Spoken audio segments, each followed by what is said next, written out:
ფსიქიკური პრობლემებსაც ასტროლოგიაში იგივენაირად აქვს კონკრეტული ფორმულა და შესაძლებელია ამის გაგება არის თუ არა მიდრეკილი ადამიანი ფსიქიკური პრობლემების, ფსიქიკური დაავადებებისკენ, რა თქმა უნდა ამას ზუსტად ვერ იტყვი, მაგრამ არსებობს კონკრეტული ფორმულა, რომელიც ანახებს ესე ვთქვათ რისკის დონეს ზომავს და იგივენაირად არის გრადუსებით, რომელიც ხელს უწყობენ პერიოდულად, ესე ვთქვათ ადამიანი უფრო მეტად დასტრესილია, უფრო მეტად ფსიქიკა არის ესე ვთქვათ ზეწოლის ქვეშ.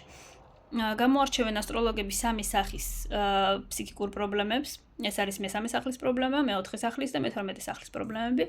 მესამე სახლის პრობლემები არის უფრო მენტალური ხასიათის, ინტელექტუალური დარღვევები, შიშები, კონკრეტული ერთი იდეით შეპყრობილი, შიშები, ფობიები, რომელიღაც კონკრეტულ, ესე ვთქვათ, იდეაზე ადამიანის დამოკიდებულება რაღაც გონიათ. ეს არის ყველაფერი მესამე სახლი. მეოთხე სახლის თემა მენტალური ეს ფსიქიკური პრობლემების არის უფრო ისტერიები, სულიერი ტანჯვა, სულიერი ტკივილი, აი როდესაც სული გტკივა, როდესაც რაღაც აუხსნელია, მაგრამ აი იქ რაღაც გაწუხებს, აი ესეთი, ესე ვთქვათ, შინაგანი ძალიან ღრმა პრობლემა არის მეოთხე სახლის პრობლემა. უფრო ისტერიები არის ესეთი ემოციური პრობლემები, ემოციაზე დაყრდნობილი პრობლემები.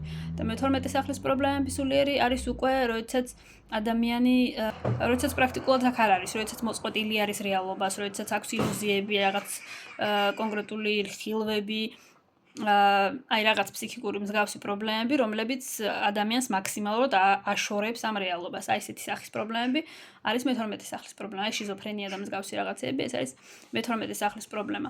რაც უფრო ხშირ შემთხვევაში რაც ხდება, არის ამ სამი სახის სინთეზი ყოველთვის, თუმცა არის ყოველთვის ერთი რომელიმე სახლი გამოკვეთილი ხშირ შემთხვევაში. შესაბამისად ამ ყველაფერს რა თქმა უნდა ჭირდება უკვე თავისებური მიდგომა, როდესაც არის მეოთხე სახლის პრობლემა, სულ სხვა არის პრობლემა, ხო, სულ სხვა აქვს, ესე ვთქვათ, აი ეს საიდანაც მოდის. თუ არის მე-12 სახლის სულ სხვა, ესე ვთქვათ, მიდგომა ჭირდება ადამიანს, თუ მესამე სახლის პრობლემა არის სულ სხვა. ანუ ეს არ არის, ესე ვთქვათ, ერთი. ანუ ესე ვთქვათ, ასტროლოგებსაც აქვს კონკრეტული კრიტერიუმები, რითაც ყოფენ აი ამ ფსიქიკურ პრობლემებს იგივენაირად, როგორც აქვს მაგალითად ექიმებს.